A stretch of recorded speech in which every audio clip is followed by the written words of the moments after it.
पोषदान, पोषदान, पोषदान, पोषदान।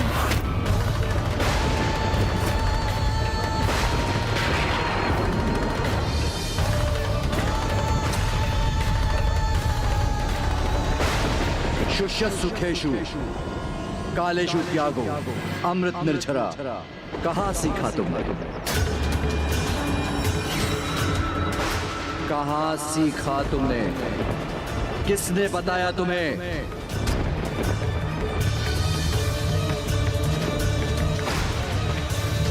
शांत क्यों हो पुष्पदंत? उत्तर दो सभी को। द्वारपाल की मर्यादा का उल्लंघन कर तुमने हमारे वार्तालाप को सुना था।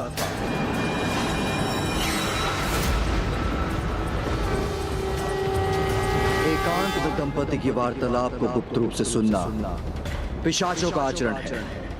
इसलिए मैं तुम्हें श्राप देता हूं कि तुम पिशाच बन जाओ, कि तुम पिशाच बन जाओ।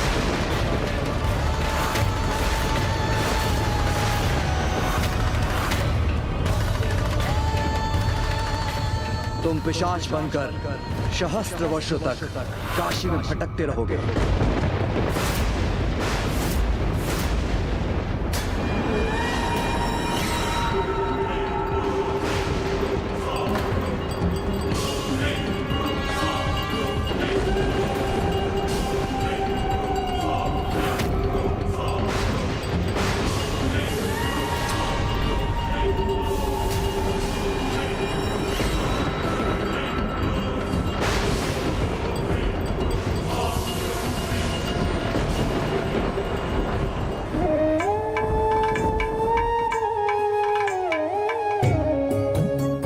श्री प्रभु महादेव का ऐसा क्रोध सुना भर था। अवश्य पुष्पदंत जी ने मर्यादा की सारी सीमाएं लांघ दी हैं। इस प्रकार तो एकमात्र कामदेव पर बरसा था प्रभु का क्रोध।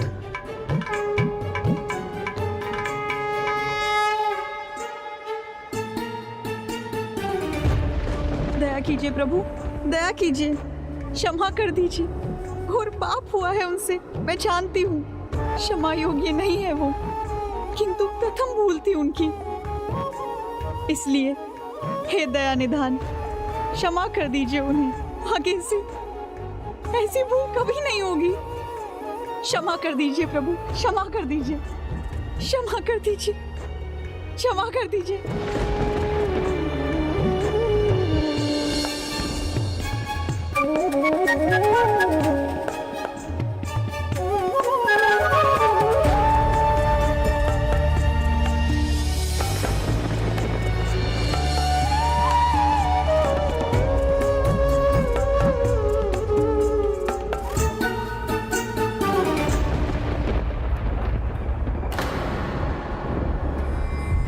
स्वामी,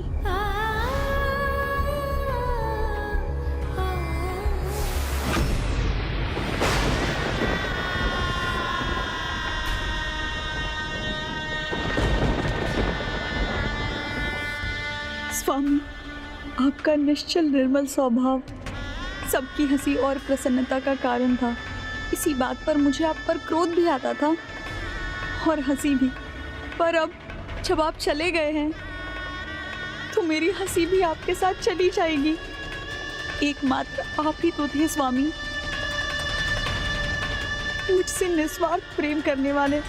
अब आपके बिना मैं कैसे जीऊंगी?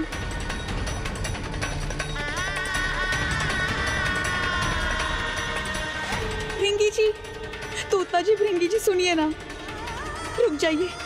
आप तो उन्हें जानते थे ना? ऐसा घोर पाप वो सामान्य स्थिति में कर सकते थे क्या? नहीं ना। आप बोलिए ना प्रभु से कि उन्हें क्षमा कर दें। मेरे स्वामी को क्षमा कर दें, कहिए ना। देवी, मैं जानता भी हूँ और समझता भी हूँ, किंतु प्रभु क्रोधाग्नि के आगे मैं कुछ नहीं कर सकता। क्षमा करे देवी, महादेव के इस क्रोधित अवस्था में उनके सामने जाने का मैं साहस भी नहीं कर सकता, और कैलाश में कोई अन्य भी उनके क्रोध का सामना करने का साहस नहीं करेगा।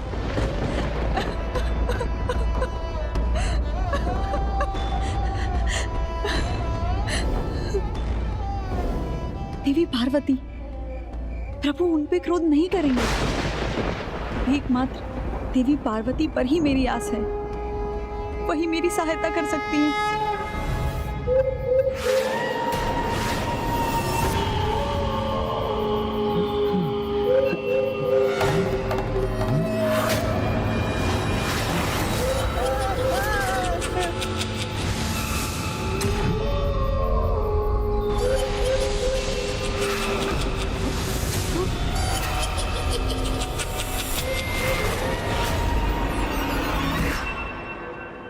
मेरे पति किस अवस्था में होंगे ये ज्ञात नहीं मुझे।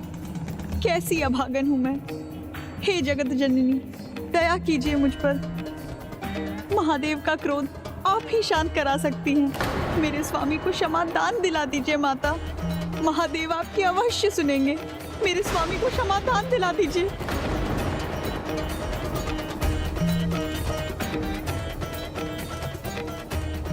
महादेव न तो दंड देते हैं और न ही क्षमा।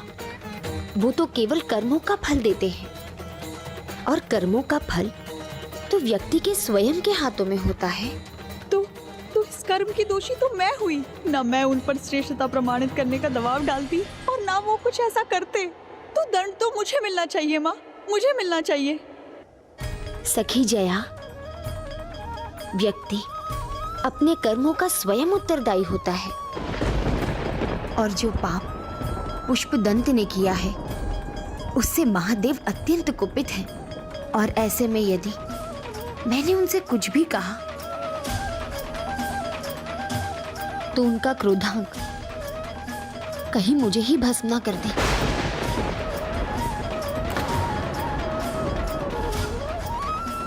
कहाँ जाए ये अभागन, किससे गुहार लगाए।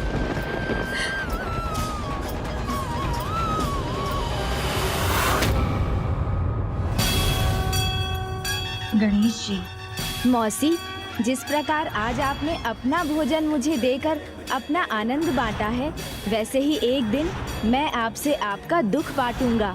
विघ्नहर्ता है वो। उन्होंने वचन दिया था मुझे, तो वो मेरे और मेरे स्वामी के विघ्न को भी अवश्य दूर करेंगे। वो उन्हें पिशाच रूप में नहीं रहने देंगे।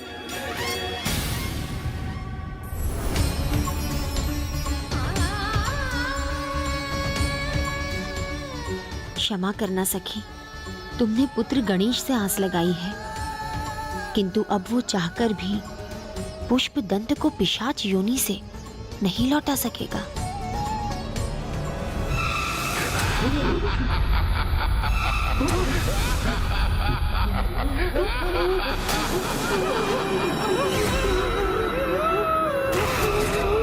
हे पार्वती नंदन, हे गणेश जी, कैलाश में मेरी गुहार सुनने को कोई तैयार नहीं है। अब आप ही मेरी अंतिम आस हैं। मुझे निराश मत कीजिए। किंतु मौसी, मैं जानती हूँ उनसे पाप हुआ है, पर वो पाप का कारण मैं हूँ। यदि मैं उन पर क्रोध नहीं करती और उनसे बात करती तो वो कदापि ऐसा पाप नहीं करते। और अब तो उनसे तभी बात कर पाऊंगी जब आपकी कृपा होगी। किंतु मौसी, कृपा कीजिए गजानन। माता पार्वती ने भी मेरी प्रार्थना स्वीकार नहीं की है। जब माता ने सहायता नहीं की तो मैं कैसे? संसार के विघ्नहर्ता हैं आप, फिर भी आपके मुख से ना सुन रही हूँ। नहीं नहीं विघ्नहर्ता, अपनी मौसी का विघ्न नहीं हरेंगे आप। आपने तो कहा था मौसी का अर्थ है मासी। क्या अपनी माँ की सहायता नहीं करेंगे आप? मेरे वश में होता तो मैं अवश्य सहायता करता, किंतु परंतु भी सहायता लेनी पड़ रही है आपको। गजानन, आपने मुझे वचन दिया था, याद है आपको, कि आप मेरे दुख में मेरी सहायता करेंगे। तो क्या आप अपना वचन नहीं निभाएंगे? मेरे कठिन समय में मेरा साथ नहीं देंगे? बोलिए गणेश जी, कुछ तो बोलिए। प्रभु, आपके लिए सब कुछ संभव है। या आप मेरे इस दुख को दूर कीजिए, अन्यथा मुझे मौसी कहना छोड़ दीजिए।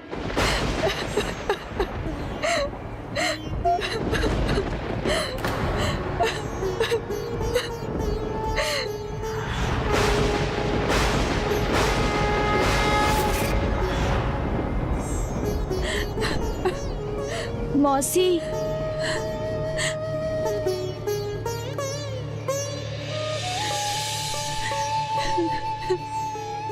चिंता मत कीजिए मौसी, पुत्र का वचन व्यर्थ नहीं होगा। कुछ भी हो जाए, मैं आपकी सहायता अवश्य करूंगा। पिता श्री प्रभु महादेव से स्वयं याचना करूंगा। आपकी पीड़ा बांटने का वचन दिया था मैंने, इसीलिए अब मैं एक और वचन देता हूँ। आपके पति पुष्पदंत जी को पिशाच योनि से अवश्य लौटा कर लाऊंगा। फिर भले ही इसके लिए मुझे पिताश्री के क्रोध का ही सामना क्यों ना करना पड़े।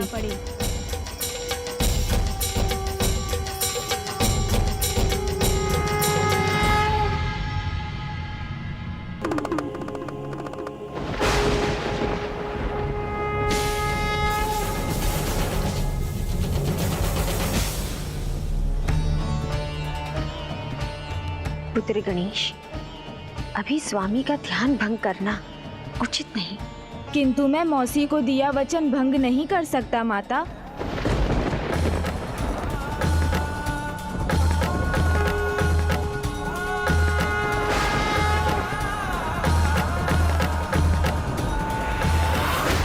स्वामी का क्रोध अभी शांत नहीं हुआ है। पिताश्री को कदाचित मेरे आगमन और उद्देश्य दोनों का ही आभास हो गया।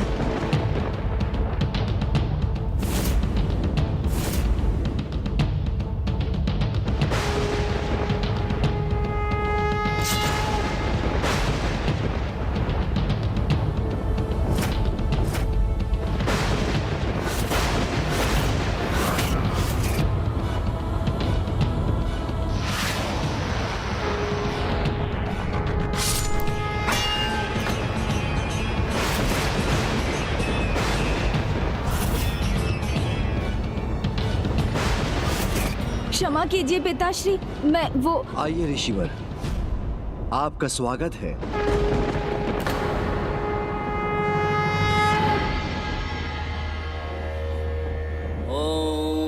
त्र्यम्बकं यजामहे सुगन्धिं पुष्टिवर्धनम्। स्वामी ऋषि मार्तंडेय के स्वागत के लिए उठे हैं, पुत्र गणेश को दंडित करने के लिए नहीं। प्रणाम माता। हर हर महादेव। प्रणाम प्रभु। नहीं ऋषिवर, आप जैसे भक्त तो मेरे हृदय के निकट होने चाहिए।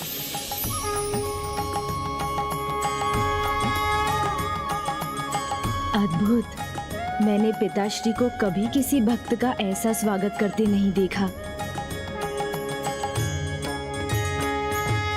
मैं धन्य हो गया प्रभु। आपका स्वागत है कैलाश में। स्वयं अपने हाथों से आसन बिछा रहे हैं प्रभु। भक्त और भगवान का ऐसा अनूठा मिलन मैंने कभी नहीं देखा। हाँ पुत्र, जो भक्त प्रभु को अत्यंत प्रिय है, उनके स्वागत के लिए इतना ही सम्मान करते हैं भोलेनाथ। प्रिय, ऋषि मार्कंडेय पधारे हैं। पकवान और फल से इनका स्वागत कीजिए। भक्ति भाव से यहाँ आया हूँ प्रभु। आपकी सेवा करना मेरा धर्म है, मेरा कर्तव्य है, मेरा प्रिय कर्म है। अपने आराध्य अपने भगवान से सेवा करवाना नहीं। आनंद तो सेवा में ही है ना ऋषिवर। जो भक्त उसके योग्य हो, उसकी सेवा में भगवान को भी परमानंद की प्राप्ति होती है। मुझे इस आनंद का अनुभव करने दीजिए प्रिय भक्त मार्कंडेय।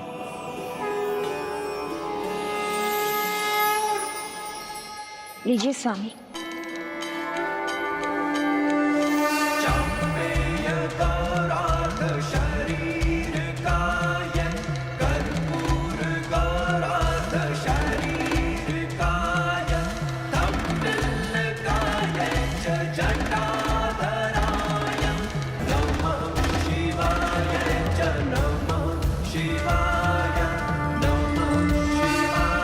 नहीं प्रभु,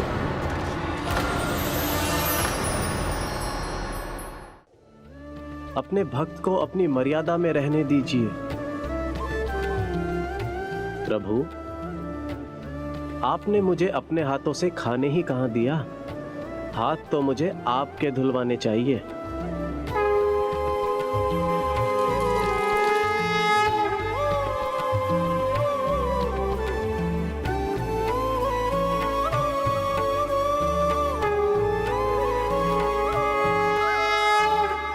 मैं धन्य हुआ प्रभु। अब अपने इस भक्त को अपने भगवान की सेवा का परम आनंद प्राप्त करने दीजिए।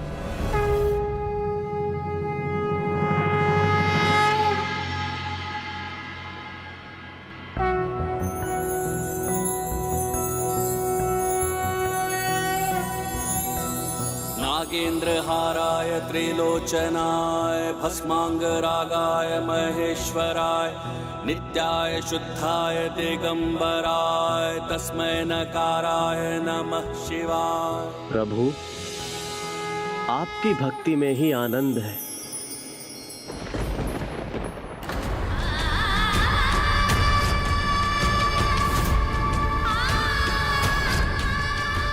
भक्ति की मर्यादा भंग कर कैसी भूल कर दी स्वामी ने कि उनके ही आराध्य ने अपने परम भक्त को स्वयं से दूर कर दिया। मुझे आज्ञा दीजिए प्रभु।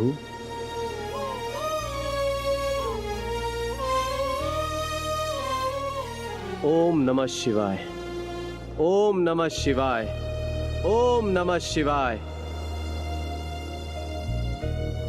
पिताश्री, एक भक्त को जब आपकी इतनी कृपा प्राप्त हो सकती है, तो क्या दूसरे भक्त को उसकी भूल के लिए क्षमादान नहीं मिल सकता?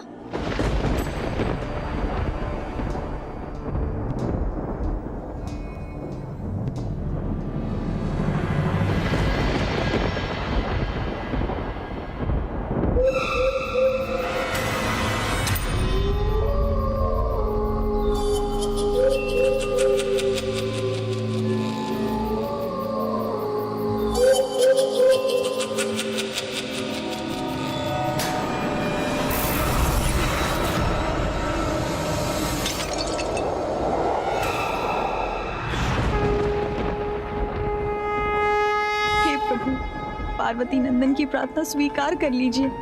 उन्हें अपने क्रोध का भागी नहीं बनाइएगा।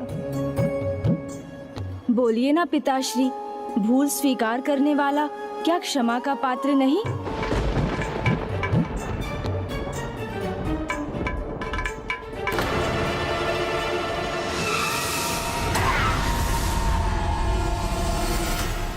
किसी महापापी को भी सुधरने का एक अवसर मिलता है पिताश्री, तो फिर एक भक्त को अपनी भूल सुधारने का अवसर क्यों नहीं मिल सकता?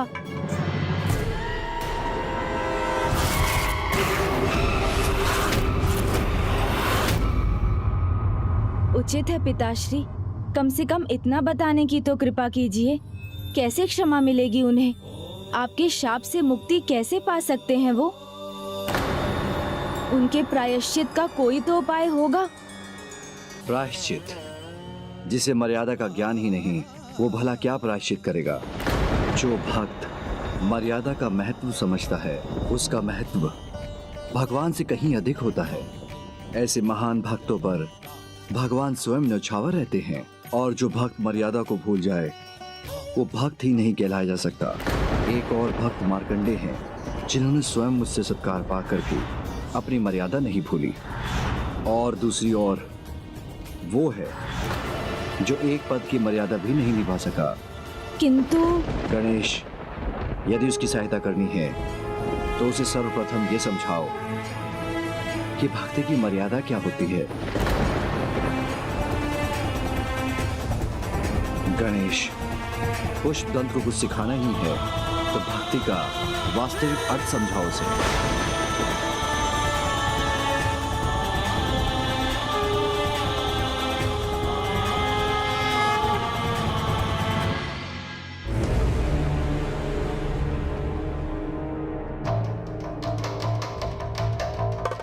गणेश जी, आपने प्रयास किया, ये मेरे लिए बहुत है, किंतु आप निराश मत होइए। निराश नहीं हूँ। पिताश्री के वचनों ने मेरी आशा जगा दी है। बस ये सोच रहा हूँ उनके बताए उपाय पर कैसे चलूं। उपाय? कैसा उपाय? प्रायश्चित का उपाय, सच्ची भक्ति और उसकी मर्यादा समझने का उपाय, जो पिताश्री ने मुझे उन्हें सिखाने को कहा है। मेरे ऐसा करते ही मुझे विश्वास है प्रभु महादेव पुष्पदंत जी को पिशाच योनि से मुक्ति दिलाने का भी उपाय अवश्य सुझाएंगे। किंतु उसके लिए सर्वप्रथम मुझे पुष्पदंत जी को ढूंढना होगा। वो कहाँ होंगे? किंतु अब वो पुष्पदंत नहीं जिनको हम जानते हैं, अब तो वो एक पिशाच है।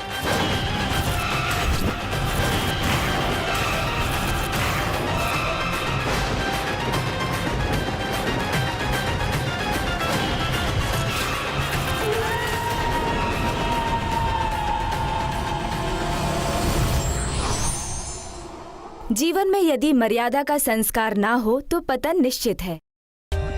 For more updates, subscribe to our channel, click the show links and enjoy watching the videos.